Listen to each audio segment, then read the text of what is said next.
Thank you, ladies and gentlemen, and welcome. First of all, I will provide you with some definitions, and then I will deal with arguments of government's role in prevention of misinformation, prevention of manipulation, and lastly, government's responsibility to incentivize vaccination. My second speaker will deal with the split argument of long-term consequences. So let's deal with the definitions first. So we consider criminalization to make people making public statements against the overall benefits of vaccination legally accountable for providing misleading information. And we plan to punish these actions by giving the affected parties an opportunity to sue the responsible parties, which will then have to revoke their claims and will be subject to punishments ranging from public apology to fines and so on. Second, scientifically sound.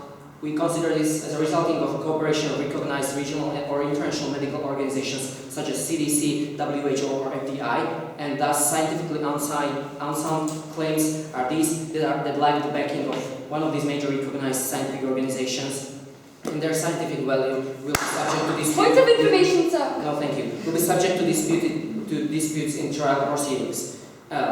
Lastly, we believe that the government has a right to restrict freedom of speech as long as this speech is false and causes harm because the government can restrict this freedom in order to protect the parties that are harmed by this speech. Such a restriction is similar to cases of defamation where if false statements are made against a specific person, this person has a right to protect himself in a court because the person is being unjustly harmed.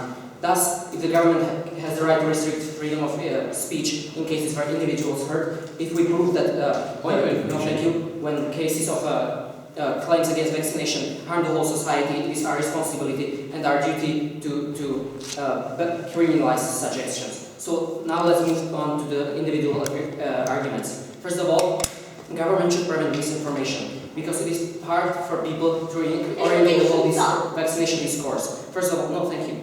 Because people are not trained to make informed decisions on scientific matters, and they lack the necessary skills of medical and scientific knowledge required to make a proper evaluation of scientific soundness of researches. And furthermore, they do not have the sufficient time or resources to digest all the information that is available in nowadays public discourses about this vaccination. Therefore, if people make scientifically unsound claims about the overall benefits of vaccination, common people consider the value of this. Just a second. Consider the value of these claims similar to those of scientifically sound, and thus lack the capacity to distinguish between them and just accept them as an opinion which they do not take critically. Yes, correct. Normal people with legitimate claims lack the resources and expertise to provide the information to substantiate those claims. You indeed silence their right to speech. As I already explained, we have the right to silence the speech if the speech hurts someone, and we will deal with this later in our arguments. So let me continue. If we therefore believe that it is government responsibility to preserve the information for the citizens in order to avoid this direct impact and the harms which we have already described, and we will describe later also, to outright the misinformation that is available here. No, thank you. Let's move to the second point, and it is the government's responsibility to prevent manipulation of common people. As I already mentioned, common people cannot differentiate between sound and unsound arguments, and also they are subject to unsound arguments more because they are more available in the public. So, first of all, public discourse incentivizes focus on such unsound statements because they are rare, they are shocking, and they are thus more interesting for the people and appear more regularly on headlines. Because we take overall benefits of vaccination as given, and this opinion is widely held, any opinion expressed against this is a way of sensation and thus appears more on the media because it is shocking and the media wants to attract as much publicity as possible. Therefore, the media focus on such claims and they attract much larger publicity even though they are unsound. Thus, people have a natural tendency. People have a natural tendency to trust widely popularized claims. Thank you, because they tend to conform to public opinions if they lack the capacity to create their own opinion, and thus, if this opinion is reflected within a public discourse which is misleading, the people tend to accept this misleading information. Second of all, these campaigns are misusing people's irrational fear of vaccination, because contra-vaccination campaigns are very good in painting vivid and urgent picture of false and imminent dangers of vaccination, and thus play on people's feelings and try to incite fear. No, thank you. Proponents of vaccination cannot do the same because if national medical associations ran a campaign showing that people will get smallpox and will get serious diseases if they do not get vaccinated. This will simply lead to a larger public fear, and this is what we want to avoid. And thus, finally, because of opt-out theory, it's more natural for people to choose an opinion in which they have to take direct action. Thus, it is easier for people to avoid direct responsibility by avoiding vaccination of their children because they expose them to the danger of... Point of information. No, thank you. Because they want to just avoid this direct action, and as I have already described. Thus, in conclusion to the second argument, people will end up being manipulated against the overall benefits of vaccination because it is more natural for them to believe in the benefits of vaccination. They are more widely exposed to the claims against the overall benefits of vaccination, and they are unable to distinguish between the sound and unsound claims of the overall benefits of vaccination. No, thank you. The last point of my speech is that the government should incentivize vaccination because of everything that I have already mentioned. People are being afraid of vaccination and try to avoid vaccination. For example, following McCarthy's campaigns in US media, the number of parents skipping or delaying recommended vaccines rose to 10%. And public health officials say that these actions can be directly related to huge outbreaks of measles and whooping cough, and for example in California they rose by 40%.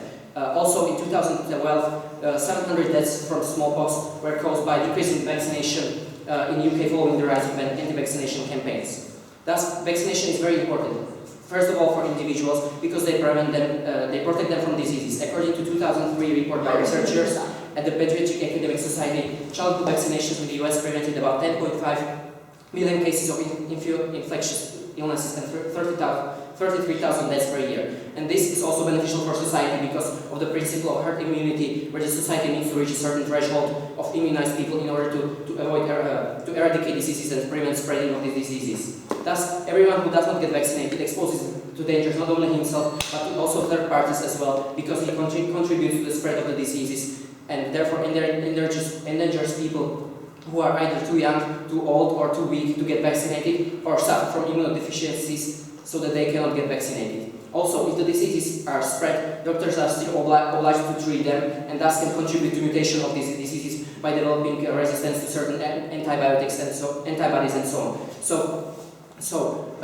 The people who already got vaccinated are no longer protected from the new mutations of big bacteria and viruses, and thus also suffer from these actions of people who do not get vaccinated. And last of all, it takes a long time to make up for any immunization deficits in the society so that future generations are becoming even more endangered. Thus, to conclude, government should therefore take the responsibility to incentivize good decision making by preventing manipulation, misinformation, and leading people to vaccinate it, and thus you should support the proposition. Thank you.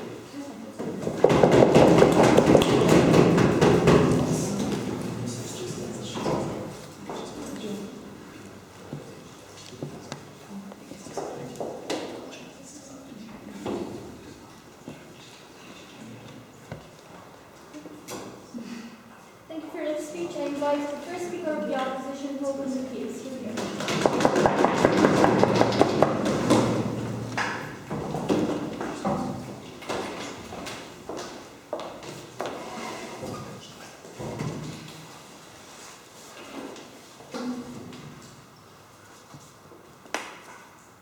If you listen to the setup of side proposition, you realize that what they're doing over here is trying to shift and lighten their burden. Because what they're telling you criminalizes, which by definition is to get the government to put these people in jail and have the government to implement punitive legislation and punitive punishments on these individuals. They're completely misconstruing the concept of criminalization, therefore just changing it into something like slander. Well, ladies and gentlemen, that already happens in status quo. What side proposition needs to prove, on the other hand, is to show the difference and the impetus of government to need to criminalize and implement such legislation, of which they've never been able to prove to us that policy has been lacking, they're unable to fulfill their burden. And therefore, Proposition 1, we see that already the debate has already been scrolled by them, and because of that, we see that a lot of their argumentation cannot be taken. But before that, let's move into some policy rebuttal, because we see that as side opposition, we're still going to fulfill our burden to rebut that. So what they told us about criminalization was essentially a concession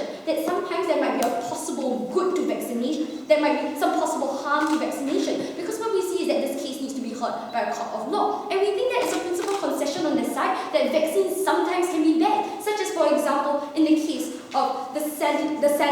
oral vaccine in 2004, which had cases of a virus that created paralysis in 200 over people and killed over 10 people. We see there's a possibility for harm that they have already admitted. But more than that, we see that under their policy today, there's a lot of possibility for big pharmaceutical companies to abuse these individuals, because big pharmaceutical companies have big legal offices. This means they can very easily win the debate, settle for out-of-court settlements, therefore ensuring that their burden and the problems that they have created can easily be mitigated, even though they need to be punished at these times. But more than that, they told us essentially in First Speaker that the freedom of speech can be restricted, and we agree with that. But the problem with side proposition over here is that they have never actually explained to us what harm there is to society, because we're going to be proving to you in my later points of substantive and no, thank you, sir, that this freedom of speech will harm, that curbing this freedom of speech will harm society even more. Now let's move on to the next point of rebuttal on the entire case for today, because we see that three substantives for today are essentially very similar to one another. Firstly, they told us about the misinformation of individuals, where these people have no scientific skills. But the problem with this, ladies and gentlemen, is that firstly, that some individuals, even though they have no scientific skills, they have the ability to analyze information, they have the ability to synthesize information, they have the ability to check and look at trend analysis and see whether or not in certain cases these vaccinations may have caused numerous harms to individuals that they have been in contact with in society. And more than that, we also have to understand that the benefits of vaccines are not absolute. Just as the example of the thalidomide vaccination that was given out, just like the example of the meningitis and vaccinations given out in North India, which hurt numerous individuals, giving many children meningitis because the corporations wanted to abuse their power. But more than that, let's talk about the idea of manipulation, which they also brought up via sensationalist rhetoric. Firstly, we told you that in sensationalist rhetoric, large numbers of people in society wanting to get that limelight as well would be very, very happy to hit that form of rhetoric and bring it down. Secondly, ladies and gentlemen, we tell that people today aren't stupid enough to trust the media, because in a world which has a lot of social media, where people are exposed to things like Wikipedia and Google, people will not trust the media anymore, and they can always resort to other forms of media. More than that, they told us about this. We think that there's going to be a lot of irrational fear if government suddenly censors these particular ideas. Because essentially what happens is that all these fears are exacerbated and therefore go underground, because no one actually has the chance to disprove this rhetoric and therefore show that it's void. More than that, then he told us about the third substantive, about government's incentive for vaccination. But the problem is that, yes, we admit that government has incentives to allow for vaccination, but they have never proven to us how essentially censoring all this rhetoric will cause more people to go for vaccinations, because what we see here is that actually promote irrational fears which prevent individuals from going for vaccinations. Now let's move on to the points of substantive for today. We will have 4 lines of argument to you. Firstly, on the freedom of religion. Secondly, on the freedom of speech to improve medication. Thirdly, on the propensity of abuse by pharmaceutical companies. And fourthly, on effectively changing attitudes. The stance of side opposition today is that the burden of criminalization needs intent to harm, and the actions of these groups discussing the benefits of vaccines meant to save, provide salvation, improve vaccines.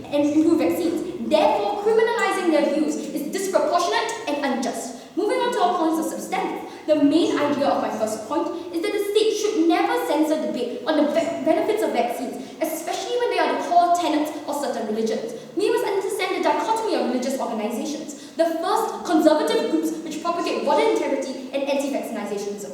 The formulation of their identity is essentially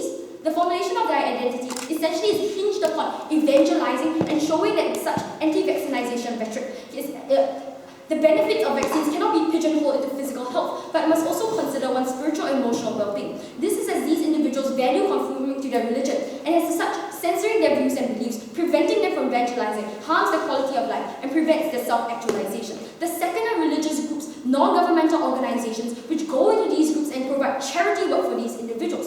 What happens when you censor their views is that these individuals actually know what's going on. They have analyzed the people who have been harmed by these vaccines, and therefore censoring them prevents legitimate evidence from being brought out, prevents legitimate investigation to be brought out and checking on these vaccines, preventing them from actually harming more people. An example of this are the Jehovah's Witnesses, who are vehemently anti-vaccine, believing that injections of foreign material to one's body compromises our body integrity, consigning them to hell, therefore causing them to reject vaccines. Thus, in order to allow these individuals to achieve health and spiritual nirvana and to save lives, we must allow for debate on vaccines. Let's give it a second point of substantive on the freedom of speech to improve statement of my argument is that discussion and the freedom of speech in society about the effectiveness of vaccines promotes vaccine research, discrediting illogical and anti-vaccination rhetoric, helping to create better vaccines. The promotion of the freedom of speech and allowing the illogical rhetoric of anti-vaccinationism to be exposed and discredited in public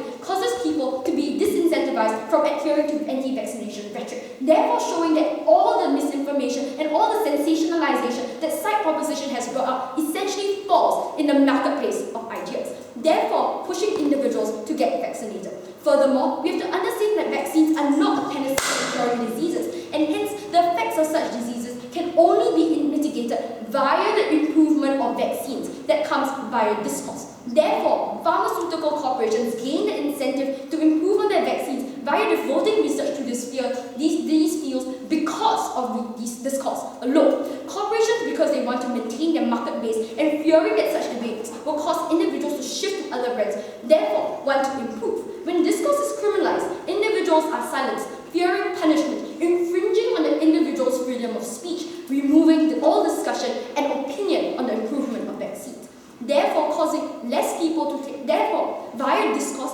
people are more incentivized to take vaccines and they therefore have access to better vaccines. An example of this is the Gardasil vaccine, which after was found to have killed 6 people, Merck & Co., the corporation which produced this vaccine, began to redevelop this vaccine, which became more safe and actually developed more antibodies. Therefore, because discourse creates better vaccines and because discourse causes more people to be vaccinated, I'm very proud to stand for vaccines.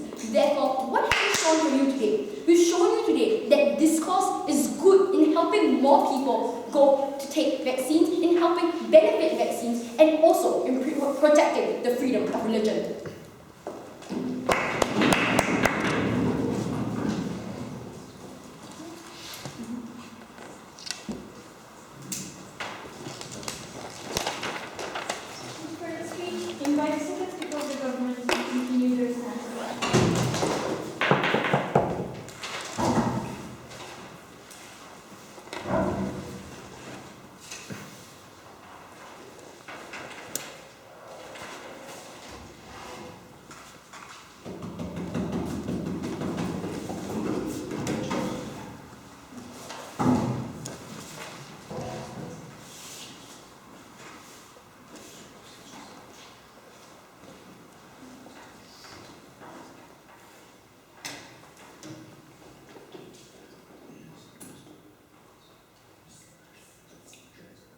Ladies and gentlemen, we believe that the problem of TikTok opposition is focusing on too many claims without too much support for any of them. Therefore, now in my speech I'm going to move one by one from their claims and explain to you why they weren't supported enough to stand in this debate. First of all, how they addressed our definition was that they said that this is not following the definition because we have to put people in jail. Ladies and gentlemen, I'm sure you all believe that putting people in jail is not the only form of criminalization. Also, ladies and gentlemen, as is stated in our definition, the government will probably be one of the parties directly involved in the prosecutions because the government is going to be one of the parties heard by people speaking up without scientifically sound claims against the vaccination. So state will, in effect, be probably one of the people suing and leading proceedings against the people making such scientifically unsound claims. So second of all, what we've heard is that the people which have to commit these crimes have to have an intention to hurt, and only then we can prosecute them. Ladies and gentlemen, we believe that this is completely not true, because we can see in our legal system that even when the intention is not clear and people do a lot of harm, no thank you, we can still prosecute them, because we simply believe that some harm is just much greater, and it's very hard to discuss what the purpose of these people actually is. For example, if I would start yelling fire, fire right now, and I would get everybody out of the building, I would get somebody hurt, and I would do it to have fun, not to hurt anyone, the state could still prosecute me. No thank you, because still I would be causing the exactly same harm which the government would be trying to prevent. Therefore, the important part of this is the harm the government is trying to prevent, and not the intention that the team of Singapore is talking about. Second of all, what they were claiming is that big pharmaceutical companies will misuse this law in order to shut down the discourse, ladies and gentlemen. Nevertheless, we don't think that there is going to be an opportunity for this, as we explained to you in our model. No, thank you. Because if somebody knows they are right, they have no reason to be afraid, ladies and gentlemen. Because we didn't say we're going to ban all statements against vaccination, we're only going to ban the ones which are scientifically unsound. So what does it mean in conclusion is a no thank you. It's only people which are apt enough in the topic to be able to make scientifically sound claims, even if they're religious priests or researchers or whoever, only these people will be able to stand up in the discourse, and we will only filter out the people who are not apt enough in the topic of vaccination to just make sure that they are not directly misinterpreting and misinforming the public while sending out no thank you in the public discourse. Third of all, what they were talking about is that what is the harm to the society. They were saying that there is no harm to the society. Ladies and gentlemen, nevertheless, we believe that we showed you very clear harm to the society of misinformation, manipulation, and deaths which come as a consequence of lack of vaccination, which these false campaigns, no thank you, lead to. For example, what we see is that in 2012 in UK, The Economist has estimated there was 700 deaths as a result of campaigns against Melisses, which was directly led to research of John Wayne, which was scientifically unsound, which media simply blew out of proportion because of the sensationalization, which we already told you about. Second of all, we believe that manipulation indeed does happen, and what the team of second was saying is that people can, I'll take in a second, people can be of course skeptical. Nevertheless, what we see is that in many cases people are simply not skeptical enough, and that's why we see the correlations and the direct causations as well between these false campaigns making false claims and people getting vaccinated less often. Before I move to my next one. If your side believes in the benefits of vaccination, you would force people to have compulsory vaccinations on... Ladies and gentlemen, this is irrelevant as this debate because we're debating the motion in both cases. In cases where vaccination is compulsory and in cases where vaccination is not compulsory, because our claims about misinformation and manipulation are still standing, since this is not the motion. So what we see is that although people can be skeptical and critical, they're mostly not. And why they're not is that they simply do not have enough sufficient resources for it, because people do not have whole days and research libraries in order to evaluate all the claims which are coming in the media and think of how scientifically sound they are. No, thank you. We therefore already told you that we think that the least the government can do is pre-sort this information for people to just sort out the ones which is directly misleading and false. Sort out the people who are not even able to stand up in a public discourse and make scientifically sound claims about vaccination. Second of all, we showed you the principle of conformity, and we've shown you how the centralism is leading the great proportion of claims in the media to be against vaccination because they get out of normal, and that's why they're shocking for people. The same principle works with terrorism, for example, where people are much less likely to die of terrorism, no thank you, than dying in their swimming pool. Nevertheless, we always read about terrorist attacks because these deaths are just much less rare, and that's why the irrational fear is incited against terrorism in the same way in which it's incited against vaccination. And then what we see is that people tend to conform to the general opinions which they see around them because they're simply surrounded by surrounded too much. What we can see is Meg Hartley in Oregon, which has a son which suffers from autism and which she brings on national television reality shows and shows people, oh, this is my son. And you know why he has autism? He has autism because I got him vaccinated. No, thank you. So exactly these campaigns are playing on these irrational fears. Because as we already tell you, people have the natural tendency to opt out. And if the mother has a choice of seeing on this television this mother with a son who has autism, and this mother is telling her, oh, if you get your son vaccinated, you will be the cause of autism of your son. It is very natural for people to lie down to the irrational fear which is incited by the direct link of vaccination and getting the autism. Whereas on the other hand, what we can see is that the scientific community, no thank you, cannot fight these claims in an equal way, because what happens is that even when we lead campaigns pro-vaccination, the only thing that happens is that we incite fear. And the ideal situation in the society is that when people are not afraid of vaccination. So what we believe is that the discourse can still continue, but only with the people who are apt enough in the topic to discuss them. So what we believe, no thank you, is that although it might prevent self-actualization, we believe that the third parties which are hurt by the decrease in vaccination in the society, as we already told you, is much more important, and therefore we need to prevent the hurt of harm to the third parties. So what are the long-term consequences as our split argument? So what we believe is a huge problem is that the policy, these unsound claims make it much harder for first world countries to bring vaccination to third world countries. And it's very important to bring it there because first of all, many people die of these diseases there, and second of all, diseases which could be eradicated on the whole world are not, because vaccination, no thank you, is not present in the third world, because we can simply not bring it there because there's too many people advocating against vaccination and as a Western idea. And what happens if these unsound claims are seen on television is that it drives up the agenda of these people, because they can see that not even the scientists, not even the community is consistent about it. But what we see as a problem is that they might not be sound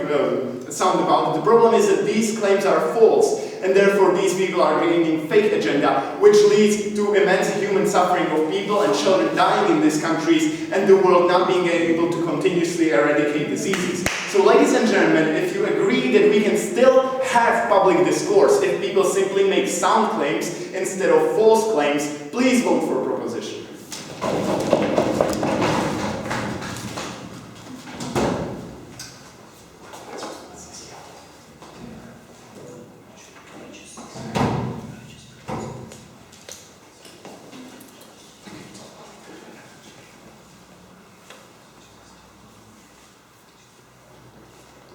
Thanks for this speech. I invite the second speaker of the opposition here.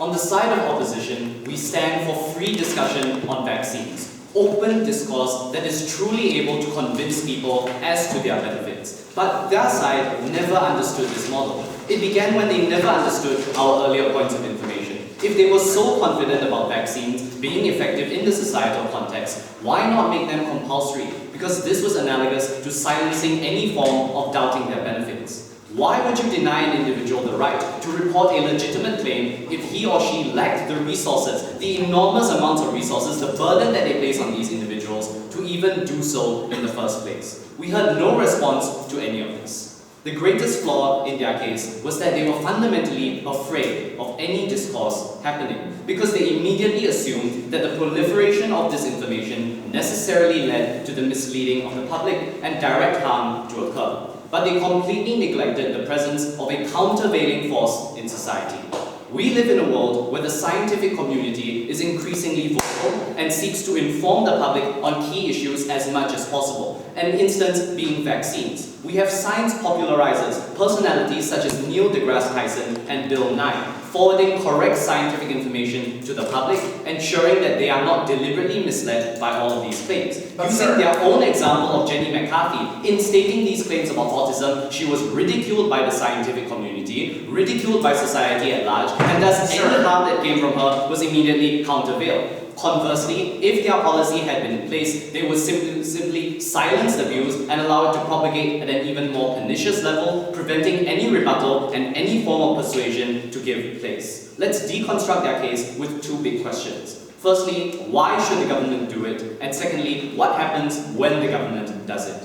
But before that, let's remind everyone that proposition has yet to clarify their policy on the very notion of criminalization. Because the very word criminal implies that you're going to prosecute and punish the individual for that. They haven't given any mechanism to this sort, and this is a limp-wristed policy where no disincentive exists. If there is no disincentive, how do you expect any benefit to manifest on their side? Still no answer. We take it that their mechanism still doesn't work. Now moving on to my first point of contention on why should the government even criminalize anti-vaccine claims. And here they told us that they wish to prevent misinformation. My first speaker has already told you about how an educated public is going to simply reject all of these unscientific claims. And I'm going to extend this logic by telling you how it's even better to allow unscientific claims in a free paradigm. Because what happens using their own characterization of these claims being so widespread across all forms of mass media is that people will naturally be incentivized to inquire further into the nature of these claims, inquire further into the nature of vaccines. For example, the raising of claims against the line of pneumococcal vaccines by the pharmaceutical firm Pfizer led to greater investigation by individuals who wanted to vaccinate their infants, and this led to greater awareness of what exactly the vaccine entailed, and these individuals, knowing the true scientific data, were not misled by the unscientific claims that were being forwarded. Therefore, misinformation is better dealt with on our side because we incentivize people to actually check. They next talked about the government responsibility to promote discourse, but we've already shown you how companies will already misuse this law, and I'm going to further this thread in my own substantive argument. But suffice to say, governments will choose to apply the label of unscientific claims to legitimate claims to ensure that any and all opposition to their drugs are silenced. Because we need to recognize the nature of pharmaceutical firms as holding great influence over governments, and hence they do have the capability to abuse it in that manner. They next tried to prove that harms existed. I'll take you in a moment, sir. But this harm was highly dubious for all the reasons we've already forwarded. Before that, go ahead. You know who else has great influence on the government? Religious groups and citizens electorate. So we need to strike a balance between the rights of religious groups and the rights of society at large. And it's essential that this balance be achieved by allowing them to express it in an even and fair manner on the open market of ideas. This open market of ideas is then governed by the relevant institutions in government to ensure that no one party is unfairly discredited over another. Rather, what your side does is completely clamp down on the freedom of religion that is purely unacceptable. Moving back to my point of contention, the harm is even worse on proposition side because they exacerbate the kind of anti-vaccine rhetoric that comes up. Here's why. Because when you criminalize it, you force people who really want to make these claims to go underground. And because it spreads underground, it's away from the eyes of authorities. It spreads in an even more pernicious manner and on an even wider scale and on an even more extreme platform. This is bad. Therefore, the government has no reason to impose this kind of policy. Moving on very quickly to my second point of contention on what happens when the government does implement their policy. And this is all of the material that my first speaker brought to you. Firstly, on maintaining the freedom of religion, and secondly, on improving vaccines through the scientific process, none of which was given a concrete response on their side. And so we take it that they concede that the freedom of religion must be protected and that vaccines are indeed improved on our paradigm. They next talked about the problem of inconsistency in forwarding false claims in the developing world, but it was still worse on their side because it silenced these claims and drove them underground. That's all of their material dealt with. I'm now transitioning to my own constructive arguments. Firstly, on the propensity for abuse, and this point will prove that criminalizing scientifically unfounded claims makes available a potent tool for pharmaceutical firms to suppress any criticism of their products, putting lives at risk. Because we recognize the nature of pharmaceutical firms as profit motivated. Because they pump so much money into the development and distribution of these vaccines, they expect these vaccines to sell in large quantities. And this happens under status quo, where the vaccines are in high demand due to immunization programs. But should this criminalization take effect, large pharmaceuticals will naturally use this opportunity to protect their profit motive. Where legitimate scientific claims are even forwarded, they will choose to abuse this law owing to their influence on government, silencing even the legitimate critics of their products to ensure that their profit margin is protected. And this allows them to continue reaping profits off their products even if they are actually dangerous by applying this false label. And this is to the detriment of patients relying on these products because you have vaccines distributed on a global scale. Conversely, in the absence of criminalization, companies can no longer hide under this law, face up to criticism of their products, thereby ensuring that proper checks and balances are still in place. We give you the example of how pharmaceutical firms like Eli Lilly have been known to sell drugs deemed unsafe in one jurisdiction, recycling them to sell in another, such as Bangladesh, which has lower regulations, hence demonstrating their propensity for abuse in order to achieve profit motive, even where harm exists for their patients. And it's this kind of exploitation that they allow and we want to avoid.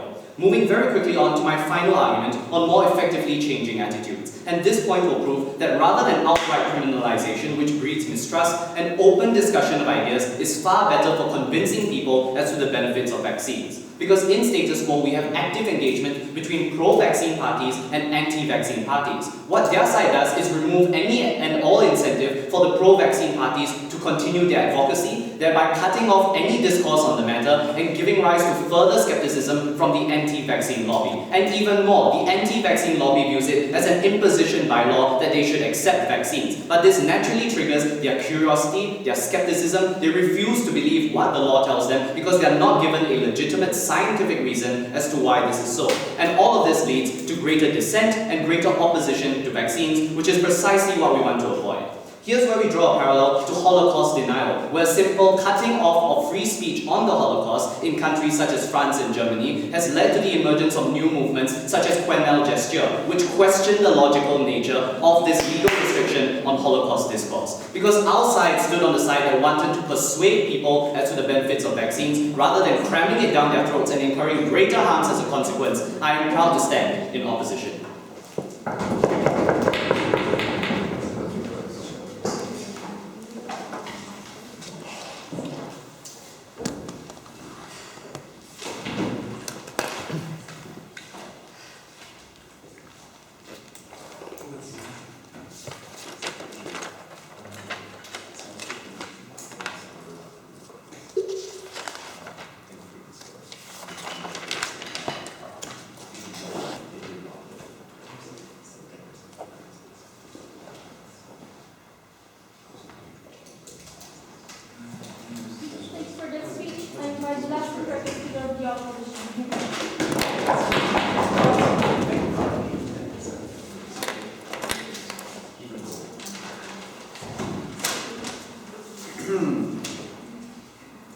Ladies and gentlemen, I'm the third speaker of the team proposition. In my speech, I would like to prove that we would really prosecute the people who are making unsound claims against vaccination.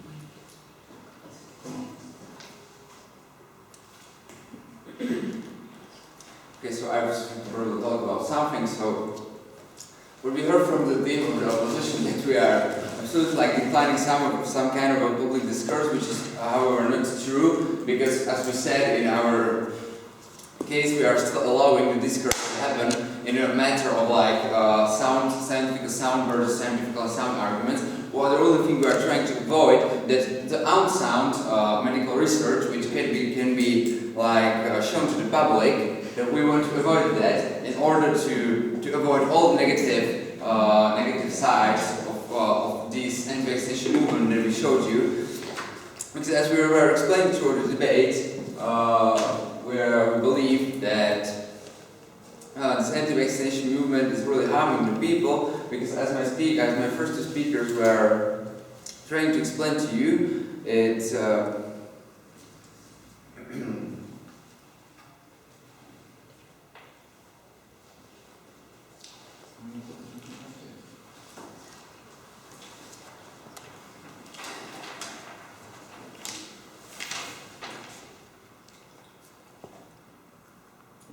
yes, it is awakening irrational fears in these people and making them not immunizing their children and themselves, and that's really bad.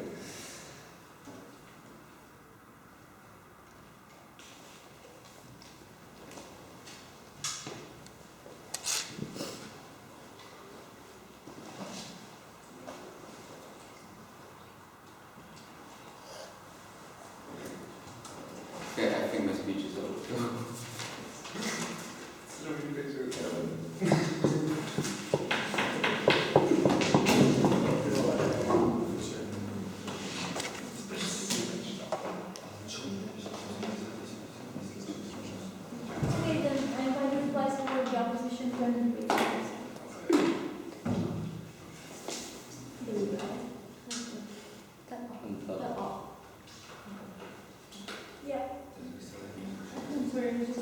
Yeah, I invited the third speaker of the opposition to construct the minister.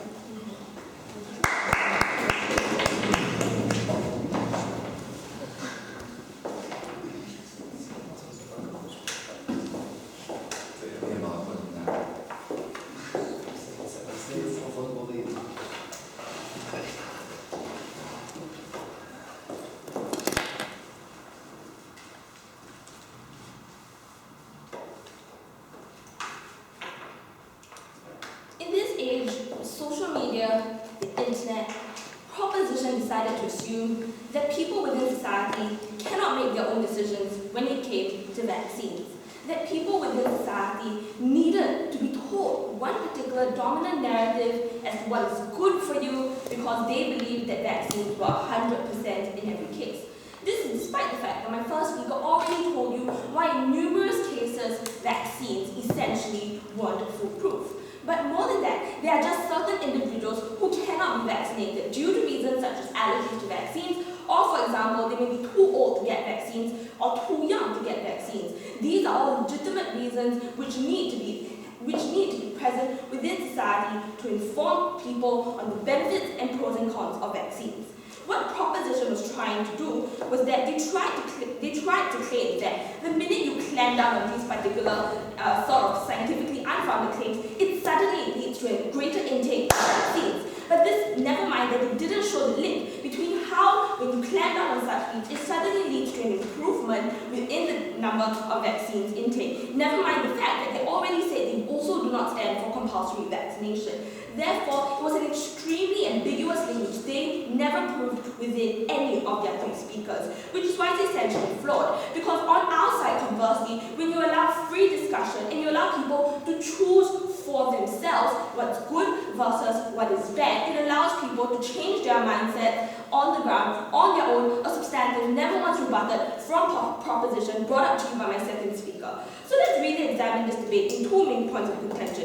Firstly, what's best for the people, and secondly, what's best for the future moving forward. First, what's best for the people. Under this was their first substantive on the logic that people cannot make their own proper decisions, and therefore we need to help make it to correct this. On the first layer of analysis, my first speaker already told you why there's an assumption that vaccines are always perfect. Here's what I'm going to give you an additional reason of analysis that's why it's even worse to protect these people. Because now everyone will be working on the assumption that a vaccine is perfect. Meaning when something happens to them after they take a particular vaccine, they will not be cognizant or aware of any of the side effects and simply think that the vaccine was perfect. Why is this harmful? Because it means that essentially it harms more people who will not know that such vaccines could actually harm them, because everyone simply works on the basis that a vaccine is perfect and no one is able to pinpoint what's wrong with a vaccine anymore, which is why it's far more harmful on proposition when you allow such discourse to be clamped down upon.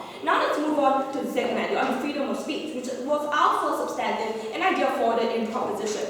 Firstly, my first speaker already told you why we need to have free speech, because in this case, vaccines are not absolute. Here's where I'm going to further the logic and tell you that in certain cases, it is impossible to distinguish what is a legitimate claim versus what is not a legitimate claim, which is why in this case, it's better to err on the side of caution to show that even if there were not legitimate claims versus what is legitimate claims, we need to err on the side of caution in order to sieve out some legitimate concerns and improve on the vaccines after that, which is why, because it's impossible to distinguish, and therefore proposition failed, because they essentially generalized and assumed that all discourse is bad discourse, regardless of where it came from. A concerned mother could have a concern about her son's vaccination after her son fell sick. Now she's no longer able to even voice a concern anymore about her son's illness because proposition is going to clamp down on such free speech. Here's where we brought you the idea of big pharmaceuticals. And here's where they told us that if people know what is right, they will go to these pharmaceuticals anyways. But let's really examine an average individual. This average individual doesn't have the ability to necessarily have such scientific evidence to back up his particular claim, because it can be just from first-hand experience as to how a mother's child suffered from the side effects of the vaccine. It is impossible to expect every single individual to have high-end scientific research to prove that particular claim, even if they were correct. Now let's move on to the the next idea on government responsibility. Firstly, when they told us about sensationalization. Firstly, we already told you why it's worse, because these claims essentially go underground. And why is this essentially go underground? And you will not know that these sorts of sentiments even exist at all in the first place. But let's give you additional reasons. Because under Proposition's case, the minute an individual is willing to speak out, he essentially becomes a martyr for his cause, because he's been so brave to go against all that, to go against what Proposition is coming from, to go against the government, and this gives him greater rhetoric within society and a greater stronghold within society, because now he becomes a martyr for his cause, because he went against all odds to speak out. Therefore, Proposition is far worse. And lastly, on the last idea under this big contention, on the freedom of religion, or on the idea that under the freedom of religion, there are different yardsticks which these individuals function upon, was an idea completely dropped by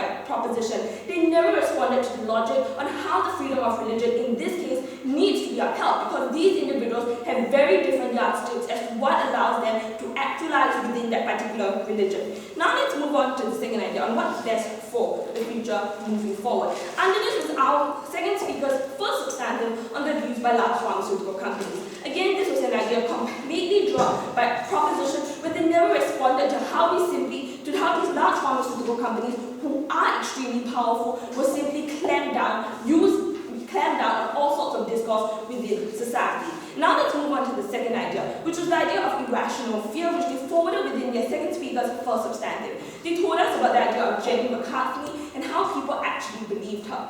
Firstly, in the idea of Jenny McCarthy, the reason she received extremely a lot of criticism via social media network sites such as Twitter as well as Facebook because of the fact that she had such irrational fears. But let's give you additional reasons. Because when it is so ridiculous, it means that it will prompt another part of the community to similarly speak out against such ridiculous fears. Because Proposition assumes that irrational fears are simply allowed to be rife throughout society without any countervailing forces. For example, Dr. Andrew Wakefield, who published an anti-vaccination in 1998, was essentially clamped down upon the minute he published his findings by the rest of the scientific community, which is why our side is comparatively so much better, because even if there were irrational fears, firstly, we know about it, and secondly, we allow the rest of the scientific community to tell these individuals what's wrong. Now let's move on to the last idea under this, which was the idea of Western imperialism. First, on the idea of how the vaccinations are from the first to the third world. Firstly, it essentially works on Proposition, because what happens is that you essentially silence these fundamentalists and give them greater rhetoric to say that now even the West is imposing on my freedom of speech, and therefore you further fuel these sorts of rhetoric within society. Now let's give you an additional reason for why our side is comparatively so much better. Because what happens when they know that such irrational fears and logic occurs and exist within society, it gives a further incentive to improve the standards of vaccination programs. It gives them further incentive to tell people about the pros of vaccines, the harms of vaccines, the potential benefits and the potential harms, because they know that such irrational fears exist within society. Therefore, we improve the standards of vaccination programs, and therefore this is better because it gives them a greater incentive to also reach out to more rural areas where vaccinations are not widely available, because they know that such sentiments exist within society. So therefore, because we truly did what's best for society, I am proud to stand on the side of opposition.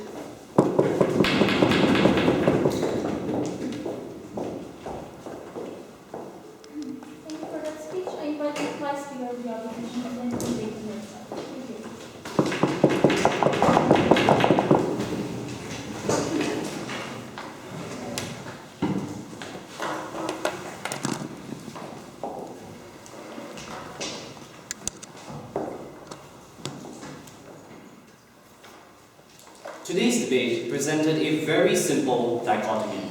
On their side, do we instantly criminalize all of these unscientific claims which form an integral component of societal persuasive discourse? On opposition side, do we allow for the free expression of views and sparking organic change to ensure that vaccines are the most effective possible?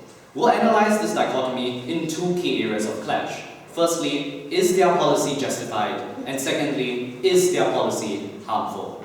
On the first idea of is their policy justified? And the answer is a resounding no. It's completely unjustified. They tried to claim the government's role in preventing misinformation. But we recognize the true context of society, that individuals wouldn't be so easily misinformed. That firstly, we have an educated populace under status quo that is exposed to a wide variety of information through various forms of media and information mechanisms, that they have science popularizers in the societal framework, such as Neil deGrasse Tyson and Bill Nye. That they are exposed to an education system that inculcates in them the true belief that vaccines do work, and so they are not easily misled by any claims that aren't completely substantiated or backed up with scientific data. A populace is curious because when on hearing all of these claims spread on all of these sensationalist platforms, they would check if any of these claims were truly as bad as proposition claimed. But on proposition side, they would prevent any of this from occurring. They prevented the claim from surfacing in the first place and being slowly deconstructed by this educated public. In essence, they prevented the public from being truly persuaded by this information. Their own example of Jenny McCarthy worked against them because her sensationalist claims resulted in her being ridiculed by a society that was informed, that didn't want to buy into her claims. And because of that, they had no justification in banning these misinformed claims in the first place. Proposition next tried to forward the idea of harm, but were never able to produce a definite link to direct harm. And this eliminates a key justification underpinning their entire case.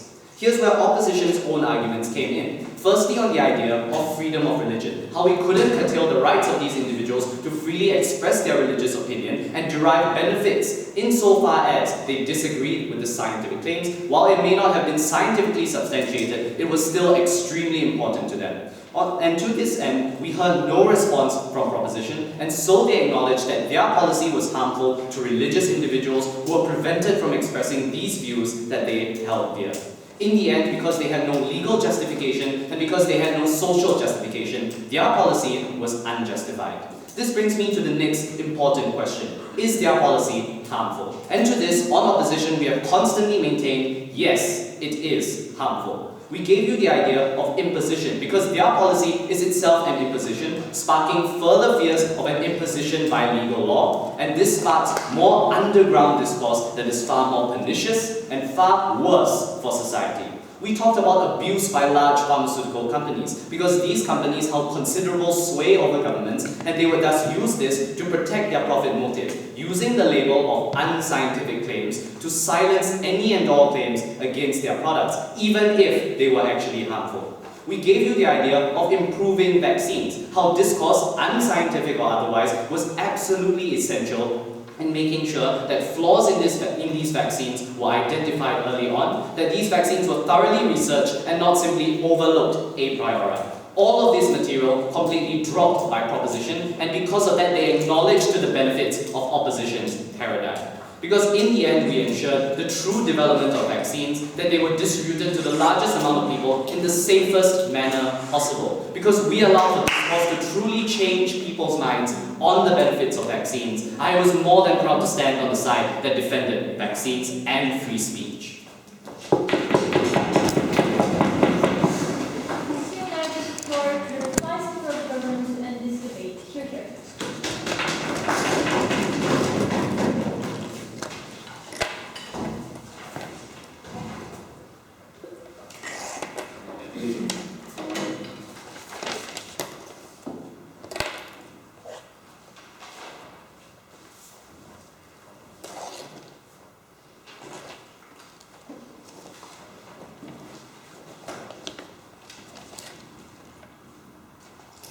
Ladies and gentlemen, I hope you did not fall for the rapid misinformation and manipulation which the showering spring of arguments from the side of opposition tried to fool you into believing that they actually were supposed to win this debate.